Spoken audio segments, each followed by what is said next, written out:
Welcome in to another edition of the Pick Aside podcast, a college picks edition against my better judgment.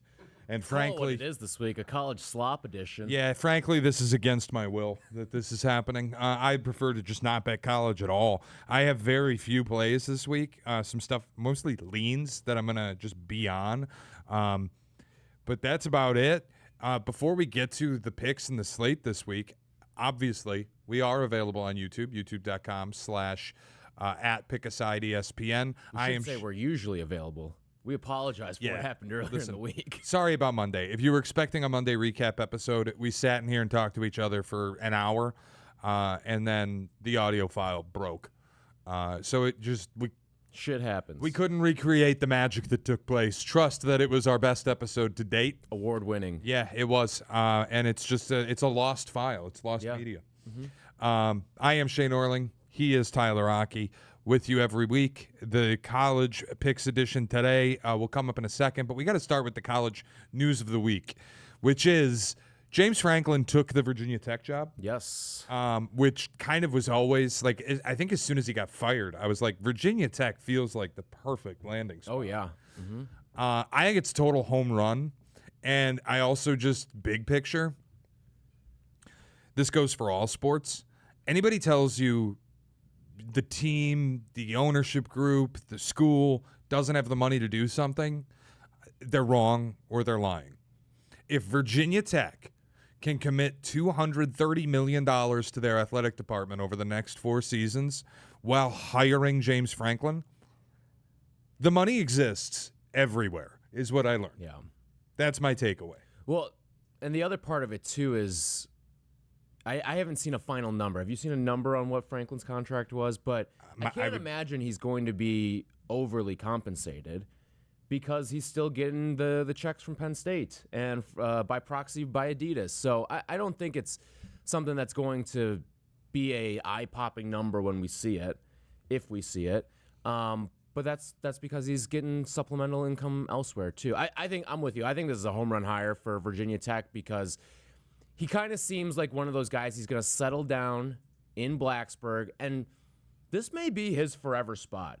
And this may be a spot where he latches on to Virginia Tech and brings them to places they haven't been in quite some time, too. I think it's all around great. And if you just look at the ACC, if we had to slot them and rank them today, best coaches in the ACC, James Franklin is probably number one. If he's not number one, he's number two. Yep. I get that there's names like Brent Key and Jeff Brom in the conference as well who are near the top as well, but they aren't established commodities. Those guys haven't won playoff games. They haven't even made college football playoffs. Yeah, it's Franklin or Dabo. Those are the two. Like those are the one and the two in the conference. And frankly, Dabo's a diminishing asset. Well, I was going to say, those are kind of ships crossing in the night. I get that Franklin's fresh off of being canned, but James Franklin had all the momentum heading into this year. Dabo leaked down his leg with what he put forth at Clemson, so yep. I'm kind of in the camp that I think James Franklin is the best coach in the conference right now. Yeah, and it's just a case of if he can achieve what he achieved at Penn State, at Virginia Tech, like imagine the corollary. At Penn State, what Franklin did was win 10 games a year and lose to Michigan and Ohio State. If he played Notre Dame, he lost to them too. And at Penn State, that gets you clowned. Yeah. Because that's a school where you are hired not to win a conference, not to win bowl games. You're hired to win a national title. Yeah. And Franklin failed. Every single opportunity, he failed, and he couldn't beat his rivals. At Virginia Tech, if you win every game except Clemson and Florida State and Miami, you're God. Yeah. You'll have a statue built of you. And like your in-state rivalry of Virginia, like Virginia is no Michigan or Ohio State. No, and also just the way that the sport has changed. Like, again, Penn State's different. You're hired there to win national championships. But using like Virginia Tech or even my school, should they pony up the money to fire Jonathan Smith, you don't think I would take like winning 10 games and losing to Michigan every year? I would. Because you know what it gets me? Into the playoff. Yeah. That's the same deal at Virginia Tech. if you're going to win 10, 11 games and you're going to lose to Clemson or Florida State or Miami or whoever's on your schedule, you know what that's going to get you? In the playoff. It's a hell of a lot easier to win the ACC than it is to win the Big Ten, especially with some of the new additions like Oregon, and I think USC is starting to make their mark in the conference a little bit. It's just a much easier conference to tackle. Like, by hiring James Franklin, not just the expectation, but just personally what I expect to see too, not the expectation set forth by the university, but I'd expect Virginia Tech to win the ACC probably 2 of the next 5 years, right? Yeah, I'm not going to put that expectation on him. But it could happen. I'm not going to put that expectation on him, but the way that Clemson's gone, honestly, I mean, let's live in a world for a moment where Clemson and Florida State just leave the conference entirely. And then what is it? You are the program at that point. So, like, I thought it was a home run hire for Virginia Tech. I thought it was kind of expected. It felt like either Va-Tech or Arkansas was going to get this guy. Arkansas fans being mad about it is incredible. What the fuck do you think your program is? Like, if I'm a coach looking at a job, I get that you have the money now and you have the Waltons and NIL and all this stuff exists. But if I'm a coach looking at a job and I've got Virginia Tech on one side and Arkansas on the other, which one's got more history? Virginia Tech. Which one's in the easier conference? Virginia Tech. Where do I feel like I have a more consistent path to the playoff? Blacksburg. Yep. Like, Fayetteville comes up winning in none of the categories. Yeah. And if Va-Tech, again, if you've got $230 million to pump in your athletics department, then what do I need the Walton family for? Like, if he goes to Arkansas, you're just running back the Penn State experience where you're never going to beat Bama, you're never going to beat Georgia, you're probably not beating Texas. Like, you're just running back what you went through at Penn State. When it's if you're going to be the coach that's going to beat inferior teams and lose to superior teams, and you're going to do that at Arkansas, you're going to win 6, 7, 8 games. You do it at VTech, you're winning 10. Yeah, and to be honest, too, if you wanted that experience all over again, the Penn State experience, then you should just wait for Wisconsin to open up. You should just wait for Michigan State to open up. Wait for one of those, like, name brands within the Big Ten, because at least you have conference familiarity. You know how to navigate all the road trips and stuff like that. That's what you should have done. Go to UCLA even. Yep. Yeah. If you wanted to do that experience again, there were options for you. The other coaching nugget that we have no answers on, despite an ultimatum being issued, is Lane Kiffin. The university, finally. I mean, we said it weeks ago that Ole Miss should say it's time to sign. When LSU fired Brian Kelly, obviously when Florida fired Billy Napier, we talked about it. Now's the time, ink a deal, and make sure he doesn't take one of these 2 jobs. Now this week, the stories come out that Lane visited Florida, that his family visited Baton Rouge, and all of a sudden Ole Miss is like, we need something signed by the end of the week, or you're not coaching the Egg Bowl, and you're not coaching the playoff. Now, I think the interesting part is if Lane doesn't sign the contract, is Ole Miss really going to go, you know what, in the greatest year that we've had in 65 years, we're not going to have our coach for the Egg Bowl or the playoff? No, I don't really believe. I think you can call the bluff here a little bit, but I do think it's fascinating because I think you and I agree on this. The best decision Lane can make, in my opinion, is staying in Oxford. Yes. 100% agree. But Lane is known to not necessarily make the best decisions. I know. And especially when you've got all of these moving parts now surrounding, like, the weeks leading into the playoff, too. I mean, Ole Miss, effectively a lock. Like, just don't fuck it up the final 2 weeks. Effectively a lock for the playoff. I think they only have the Egg Bowl left, right? I believe you're, they're off this week. They're off this week, yeah. And then they'll play the Egg Bowl next week. And if they win the Egg Bowl, they're in the playoff. And even if they lose the Egg Bowl, they are likely. I think they would still sneak their way in. You're probably. It's the difference between hosting and not hosting a playoff game. I have to imagine they're going to win it. They'll be in the playoff, and it's been 60 years that Oxford's waited for a team like this. I'm not kidding. You go back and look. It's a dismal program historically since the 60s, and now in 6 seasons under Lane, you've won 10 games in 5 of them. And I just feel like if I'm Lane Kiffin, all the I don't want to say demons to exercise, all the things I've tried. You went to USC and it didn't work. You went to the NFL and it didn't work. Like, you've done all these different things and it ended up with you offensive coordinator at Bama and Saban rehabbing your image, and then at FAU, and now you've made your way back to the SEC, and you found a place that loves you, that you're having immense success at, and I have to imagine will pay you. For like, sure. What are you chasing at Florida or LSU that you can't do at Ole Miss? Yeah. Listen, the check you might get from Florida or LSU is probably going to be bigger than what Ole Miss will give you, but at the end of the day, you're Lane Kiffin. You've made millions upon millions of dollars. Like, what is that extra $2 to $5 million per year really to you? Versus the peace of mind when you're already making a shit ton of money too. Yeah. So, I'm with you. Like, yeah, I think this game of chicken that may happen between Lane and the university, in terms of the ultimatum that may or may not have been issued. Lane went on McAfee the other day, denied that he was ever given an ultimatum. No ultimatum exists. Believe who you want. I probably lean with the fact that the ultimatum was issued. Now, how much weight does it hold is a whole different story. But you're comfortable, you're winning, you're happy. Like, everything is finally in place. There's stability in your life, it seems like. Why would you not just stick with what you've got right now and ride this thing out? Yeah, and then he tweeted that ridiculous passage about make a pros and cons list. Yes. He's like, add Ole Miss football, blue heart. I'm like, the pros and cons list is pretty simple to me. Pros, I get to stay where I am. I'm happy. This is a guy, like, I'm not going to. Yeah, I'm God. They'll build you a statue in Oxford. Then I'm not going to get into the personal life stuff of it, where, like, he has had his demons and his struggles, but, dude, you have. Like, that's been a thing. And now you go chasing something you don't need. You leave the happiness that you found.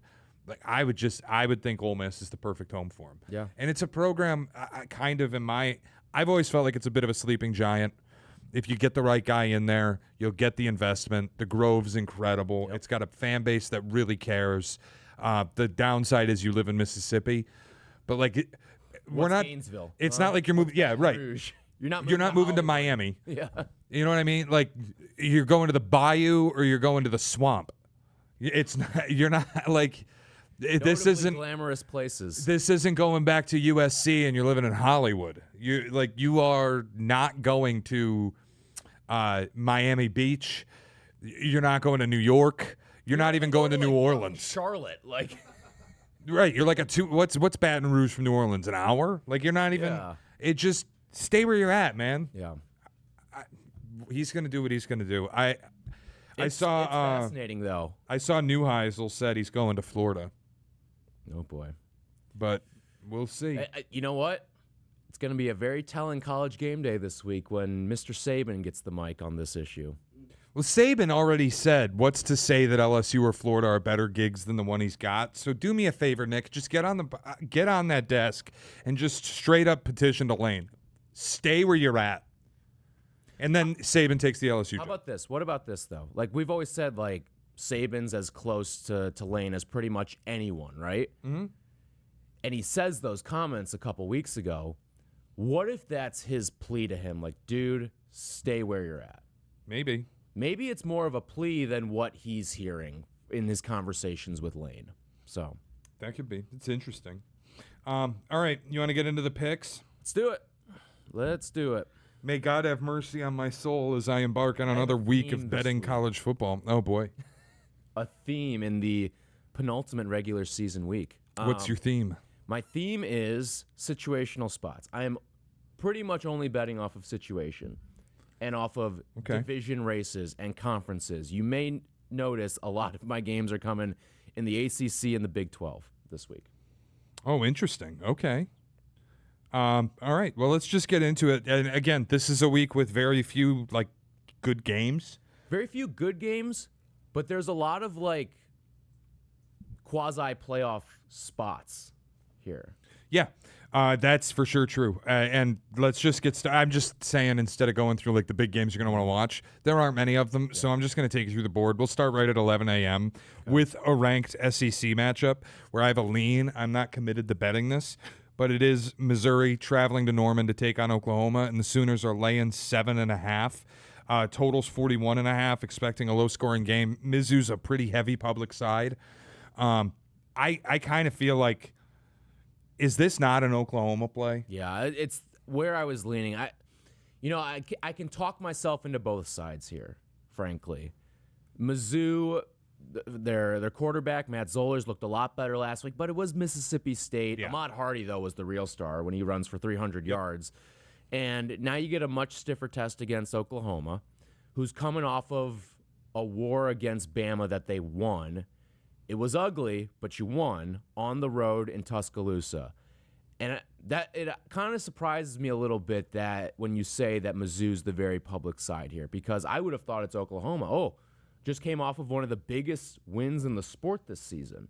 Yep. And here we are is on the wrong side of a hook, but that's not the case, and it honestly makes me feel a little bit better about potentially playing Oklahoma. That's really what got me here is like the 7.5, and I'm thinking, okay, probably all the money must be on the Oklahoma side generating the hook. But it's one of those numbers, and this is not like gospel, like you're going to win if you do this. It's telling me something that all the money is on Mizzou at 7 and a hook. Okay, then why hasn't that come back to 7? Yeah. Well, especially in ranked matchups when I see it too. Right. The 3.5s, the 7.5s. And conversely, like the 2.5s and the 9.5s too. Yeah, it goes against the numbers theory of gambling, but sometimes it is dropping you breadcrumbs of where you should be headed. Like occasionally you'll see home team laying 3.5, and Earth is taking the 3 and a hook, and I'm like, have fun, guys. I'm gonna lay the 3.5. It's the reverse of the reverse. Let's say this. These games usually don't end with 10-point wins. No. They end with 20, 23, 27-point wins when they're leaning this side. And I just feel like Venables, this defense, it's been the best defense in the SEC all year. They had a great game. I know they had to come back and win. It got a little ugly, a little hairy, but they came back and won. They had a great game limiting what Alabama wanted to do both in the air and on the ground. Now you get this backup quarterback at Mizzou, and I'm like, you did great against Mississippi State. This is a bit of a different beast, and you're in Norman. I like Oklahoma here. I think I'm going to play it. The other part of it, too, is, and probably while I'll ultimately stay away, Oklahoma has worked themselves back into the playoff at this point. You've got the 8 next to your name after the latest playoff rankings. You don't need style points. You just need wins. You need wins, and you're not going to the SEC title game. So you just have to take care of your own business from here through the end of the season, and you are in the playoff.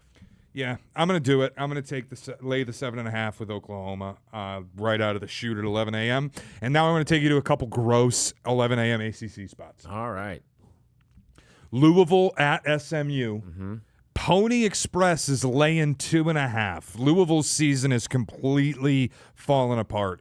They are specializing in losing games in stupid fashion. Yeah. You lost to Cal, and then with your season on the line, you lost to Clemson, and now your season's over. This is such an SMU spot. You get it inside a field goal. It's a team. I know everybody wants them, and it's kind of the reverse of what we were just talking about, where you get a mega public SMU side laying inside a field goal, and you're like, why isn't that ticked up to 3? Shouldn't you be on Louisville? Going beyond the gambling side of it and into the football part of it, Louisville's not that good. No. And offensively, they're a little compromised. SMU, we know, can score, and can Louisville keep up with them in a track meet? I don't know if I feel that way. It's a home game for SMU. You got to get off the mat after you just let your season end if you're Louisville. Flip side for SMU, they haven't been playing for anything all year. They're kind of just good to go here. Here's the other part about SMU. You're not out of the playoffs. Sneaky in it a little bit. This is a huge game. And again, you'll need some help sitting at 5-1 right now in the ACC, but there's a chance. There's definitely a chance. And you're coming off of a bye week, too. There's a very live chance that SMU can not only find their way into the ACC championship game, but then ultimately the playoff. A year ago. I'm a little worried I'm walking into something, but I'm going to lay 2.5 with the Pony Express. Listen, we are at spot number 1 in the ACC. I love the SMU play as well as a 2.5-point favorite. I think people look at Louisville in higher regard because they've probably spent a little bit more time in the rankings this year. Mm-hmm. But yeah, their season is effectively over right now after what you did last week against Clemson and then some of the other spots where you've underwhelmed this season. I love SMU this week. It's one of my favorite plays. All right, another gross ACC spot, And this one, you can tell me if I'm getting too cute, and I'll just take it off my card. Okay. This team has covered the spread once since the calendar flipped to October. Okay. Virginia Tech's getting 17.5 at home against Miami. Ooh, little. Isn't this a good vibe spot? I was gonna say like a little vibes bump here. Yeah, like Franklin's gonna be on the sidelines. Yep. Tech's got the bump. He just gets to cheer. He just gets to cheer. Tech's got the bump of having hired somebody. You might actually get an energetic crowd at this game against a ranked Miami team that's playing for their life. And I get to fade Mario Cristobal in an inexplicable spot. Here's the other. Who's the interim right now at VT? I don't even know. Either way, it does not matter. You know that the next boss is there. You've got a chance to coach your ass off and maybe wind up with a job out of it. Maybe stay on staff out of it. I liked it as a vibes play. It's asking Miami to cover 17.5. I don't think Miami's all that good. And if you've watched them at all lately, I know they dump trucked to NC State a couple weeks ago, but offensively it's been a bit of a struggle. Even against Syracuse, they put up a crooked number. Dude, if you're any good, you should be putting 60 on Syracuse right now. I don't like what I've seen out of Carson Beck lately. Obviously, the losses, he was turning the ball over a ton. They struggle with decision-making because their coach is a moron. 17.5 just feels like a ton of points. At home, Blacksburg, good vibes. I'm taking Virginia Tech. All right. I'm going to stay away, but I'll let you venture that way. That's all I got at 11 a.m. So if you have anything else, Charlotte plus 43.5 between the hedges. Okay, have you seen the number about this though? I've heard some things. Okay, give me let me see if I can find the exact number. I'm pretty sure I bookmarked it. Okay, Kirby Smart is 0-15 against the spread as a favorite of more than 38 points. Do we jump in? Do we just ride the trend as it is? Listen, this game doesn't mean anything to them. I mean, it's 1-9 Charlotte, but how often have we seen them fuck around in these spots, like against Austin Peay earlier in the year?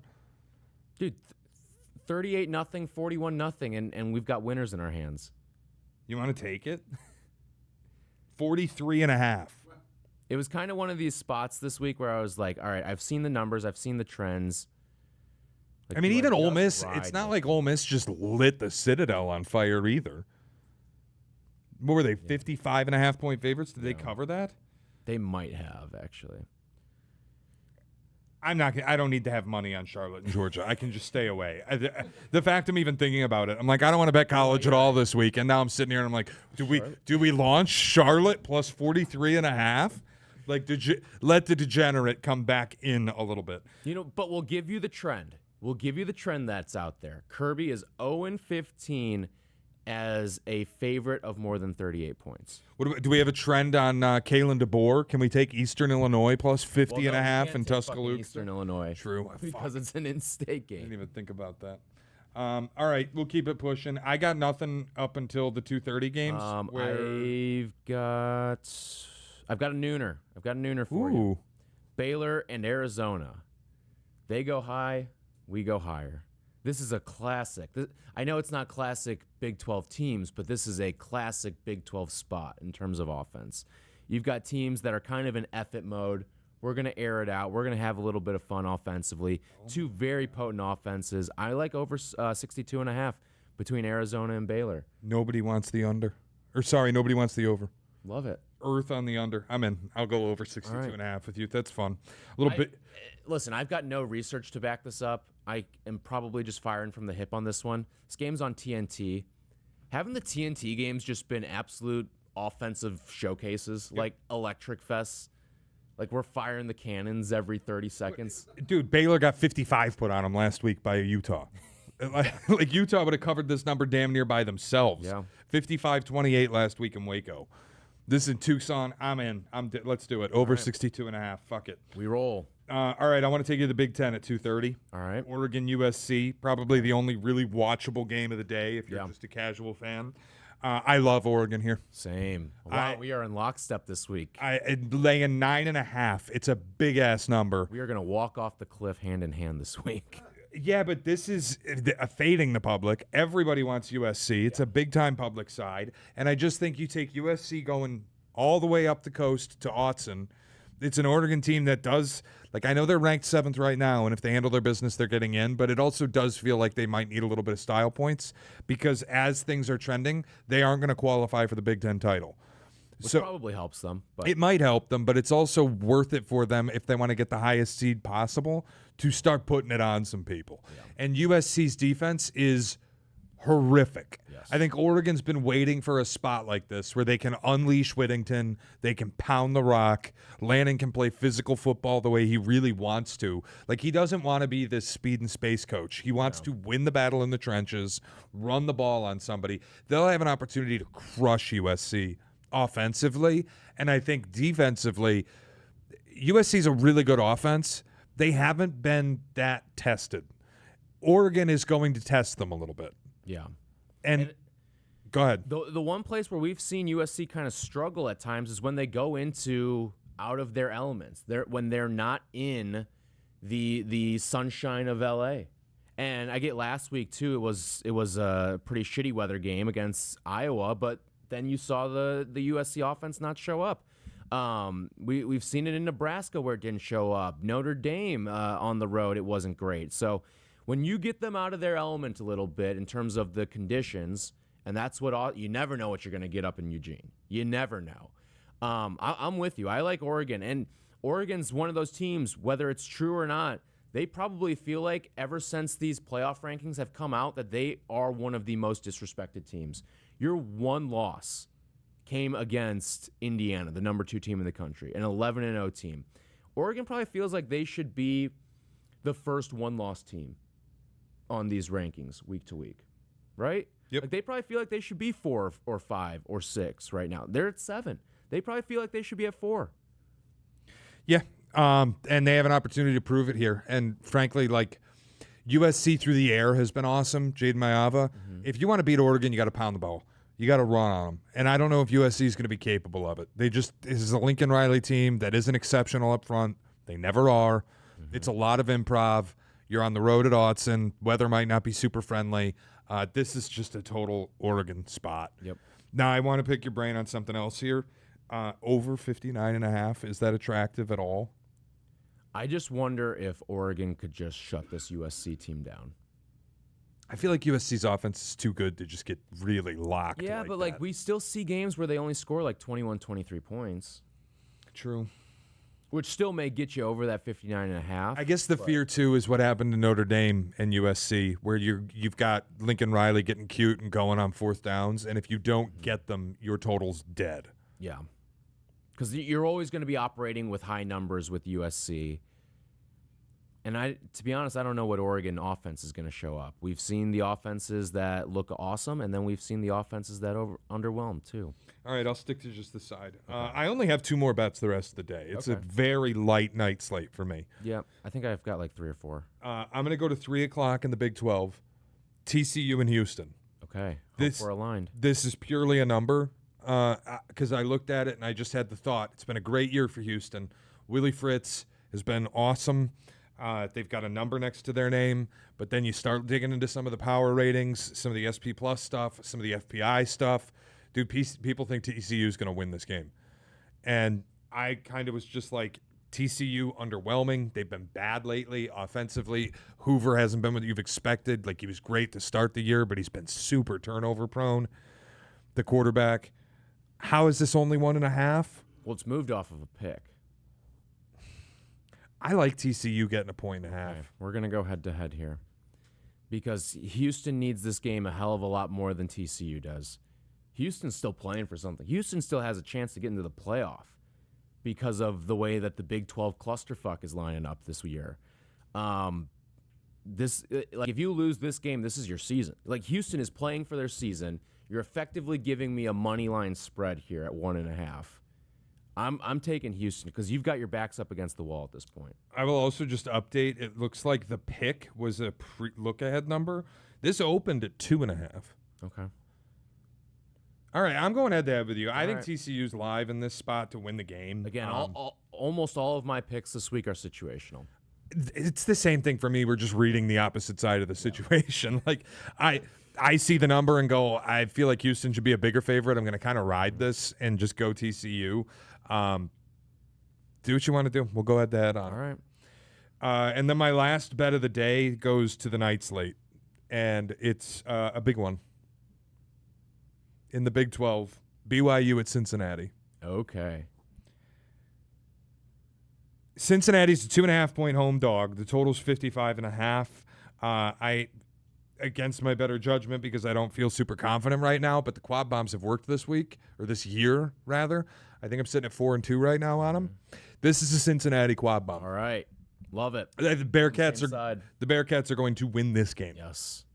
You get BYU out of their element a little bit, traveling across the country. Who would have thought BYU traveling across the country for a conference game? And yeah, like BYU, they kind of have, I won't say things locked up for a spot here, because the Big 12 could just become one giant tie for second at the end of the year. But I'm with you. Like, Cincinnati's still in this thing too. Yep. They're in the same situation that Houston's in, and this would be a huge head-to-head to pick up. It's also, for me, it's not even really like the spot play so much as I just don't think BYU is all that good. They've gotten a ton of luck. They were down $1 billion to Iowa State, and Iowa State made successively the 3 dumbest mistakes you could ever imagine, seemingly on every drive. It's a Rocco Beck pick 6. It's the idiot blocking downfield on a punt that kicks the football. They should have lost to Utah. They should have lost to Arizona. They got blessed with an overtime where Noah Fafita fumbled the ball. Like, there have been so many moments where they're charmed, but then they go to Texas Tech and they get fucking chokeslammed. And it's like, finally somebody who is good put them in their spot. Cincinnati, I think, is good, not great. Nobody in the Big 12 is great, with the exception maybe of Texas Tech. Yeah. They're at home. You take BYU off their stupid-ass mountain in Provo and put them in Ohio, in a valley. Like, this is a heavy Cincinnati play. You know what this game reminds me of? I think we've already seen this game this year. Cincinnati, Iowa State, circa week 5. I don't remember the exact week. It was in early October. We were doing the show at Will's that day. Cincinnati housed them. And that is a game where you've got unranked team at home going up against a team ranked between 10 to 15. Yep. And I feel like we're seeing that same spot all over again. And it was Cincinnati as a 2.5-point dog at home. And I think we're seeing the same situation play itself out here. I believe that was the first quad bomb of the season for me, too. Believe you're right. Cincinnati at home against Iowa State. Yeah, you were still trying to gather some data early on in the year. I was slow with them this year. And this is going to be the only one this week, just to spoil everybody. The NFL slate, I don't love it. So this is going to be the only one, but I had to get one out because I love this spot for Cincy. And they've been fun all year.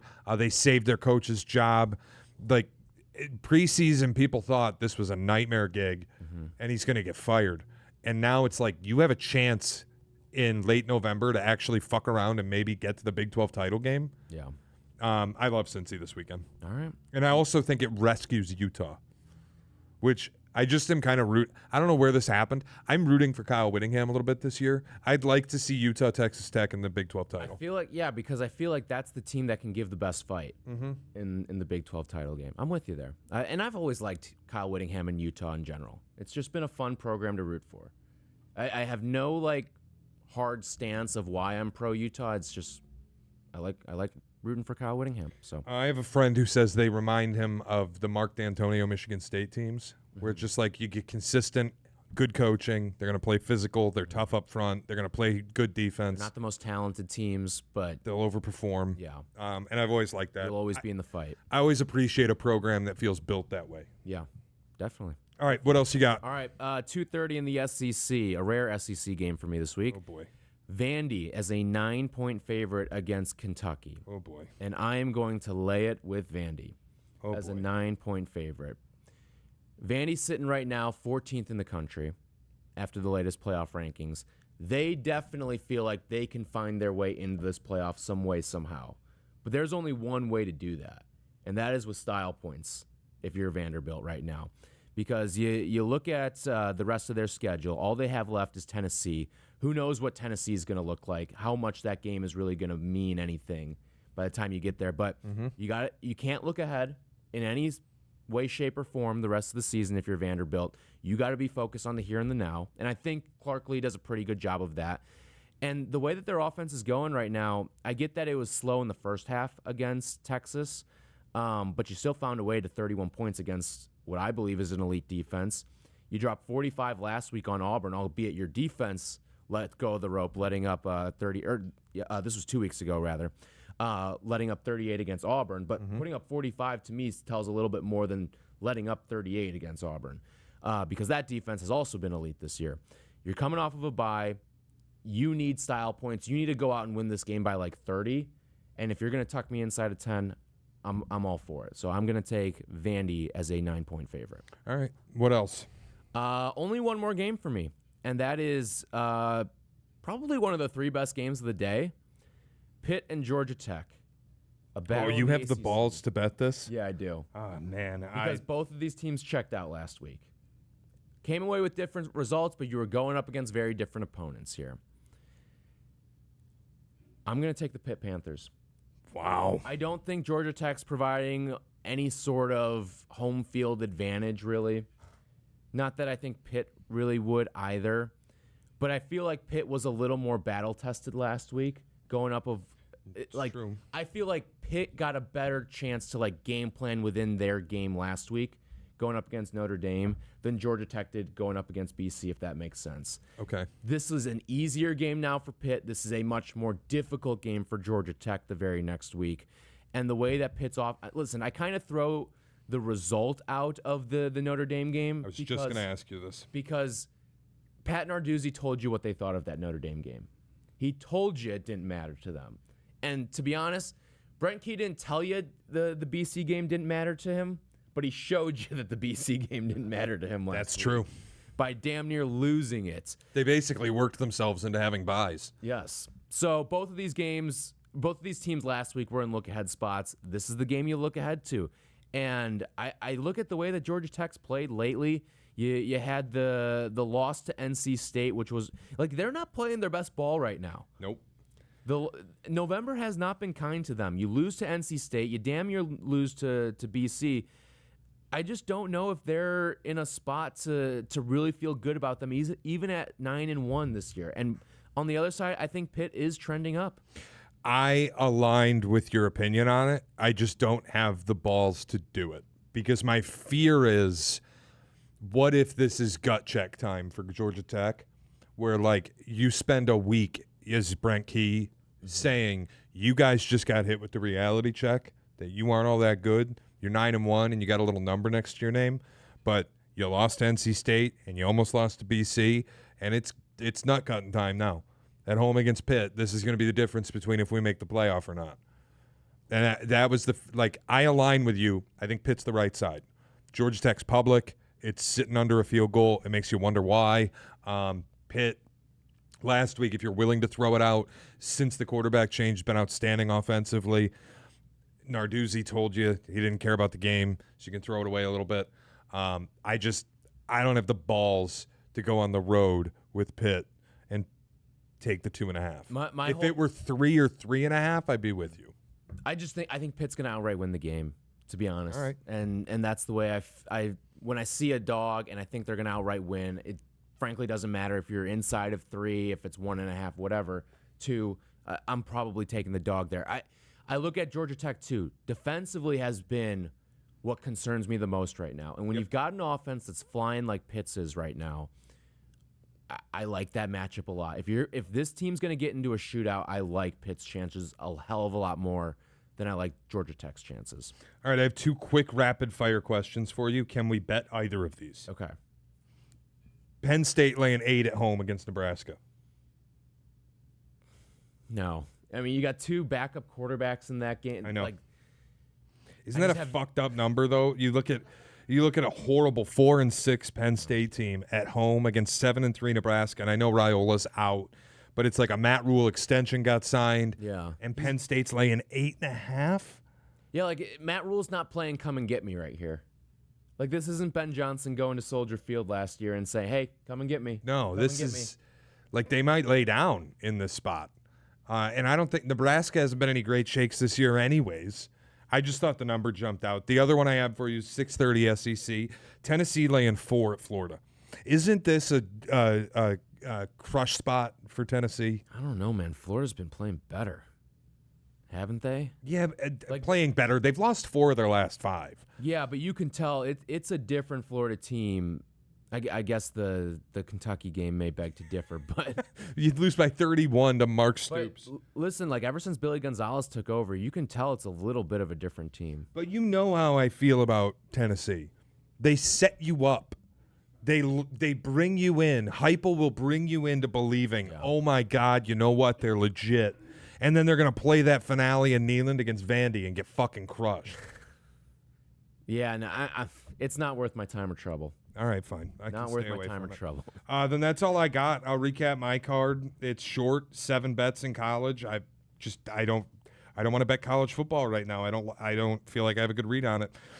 Virginia Tech plus 17.5. SMU laying 2.5. Oklahoma laying 7.5. Baylor, Arizona over 62.5. Oregon laying 9.5. TCU getting 1.5, and Cincinnati quad bomb getting 2.5 points at home against BYU. All right, I am with you on SMU laying 2.5 against Louisville. We're going over in Baylor, Arizona. 62.5 is the number there.